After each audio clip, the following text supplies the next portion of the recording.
Hello friends, आज के इस वीडियो में हम स्टार्ट करते हैं कार्डियोवैस्कुलर डिसऑर्डर के बारे में। प्रीवियस लेक्चर में हमने कोरोनरी आर्टरी डिसीज़ के बारे में पढ़ा था। इस लेक्चर में हम स्टार्ट करेंगे कंजेस्टिव कार्डियक फेलियर के बारे में।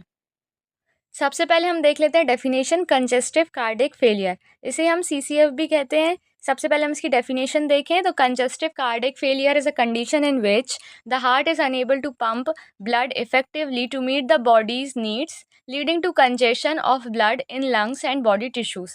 कंजेस्टिव कार्डियक फेलियर एक ऐसी कंडीशन होती है जिसमें जो हार्ट होता है वो सही तरीके से ब्लड को पंप नहीं कर पाता है, ठीक है, जिससे जो बॉडी में ब्लड की रिक्वायरमेंट होती है वो पूरी नहीं हो पाती है और उसके कारण कंजेशन ऑफ ब्लड हो जाता है इन लंग्स और बॉडी टिश्यूज़ में।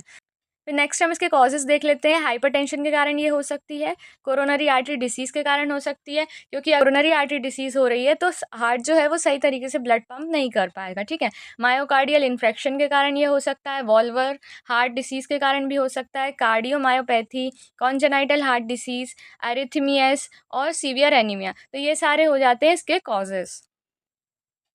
नेक्स्ट हम इसके सिम्टम्स देख लेते हैं।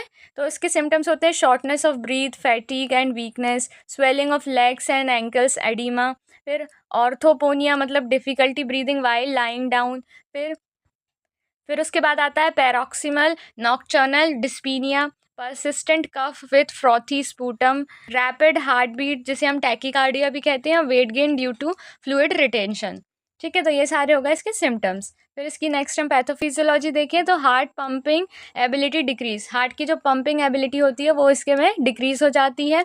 Reduces cardiac output causes poor blood supply to tissues, जिसकी वजह से प्रॉपर अमाउंट में ब्लड सप्लाई नहीं हो पाता है टिश्यूज़ में, ठीक है। तो रिड्यूसेस कार्डियक आउटपुट, क्योंकि कार्डियक आउटपुट जो है वो रिड्यूस हो गया है जिसकी वजह से प्रॉपर अमाउंट में टिश्यूज़ में ब्लड की सप्लाई नहीं हो पा रही है, ठीक है। उसके बाद क्या होगा, सिंपैथेटिक नर्वस सिस्टम जो है वो एक्टिवेट हो जाएगा, रेनिन एंजियोटेंसिनोजिन और एल्डोस्टेरोन सिस्टम एक्टिवेट हो जाएगा और सोडियम एंड वाटर रिटेंशन होने लगेगा, ठीक है। तो ये सारी चीज़ें हमने किडनी डिसऑर्डर में भी देखी थी, ये वही सिस्टम है जो वो एक्टिवेट हो जाएगा। उसके बाद सिम्टम्स ऑफ हार्ट फेलियर जैसे सिम्टम्स देखने को मिलने लगेंगे, ठीक है। पल्मोनरी कंजेशन देखने को मिल सकता है और फ्लूइड एक्यूमुलेशन होने लगेगा लंग्स में और पेरिफेरल टिश्यूज़ में, क्योंकि प्रॉपर अमाउंट में जो हार्ट है वो ब्लड को पंप नहीं कर रहा है, जिसकी वजह से टिश्यूज़ में हाइपोक्सिया की कंडीशन आ रही है, प्रॉपर अमाउंट में ब्लड नहीं पहुंच पा रहा है, ठीक है। तो उसकी वजह से पल्मोनरी कंजेशन भी हो सकता है और जो टिश्यूज़ है वहाँ पर भी कंजेशन की प्रॉब्लम देखने को मिल सकती है। नेक्स्ट हम इसका डायग्नोसिस देख लेते हैं। तो हिस्ट्री एंड फिजिकल एग्जामिनेशन से हम इसको डायग्नोस कर सकते हैं, चेस्ट एक्सरे से कर सकते हैं, ECG, electrocardiography, BNP blood test कर सकते हैं, कार्डियक MRI कर सकते हैं, CBC किडनी फंक्शन टेस्ट और इलेक्ट्रोलाइट्स का टेस्ट कर सकते हैं। फिर इसके ट्रीटमेंट देखें।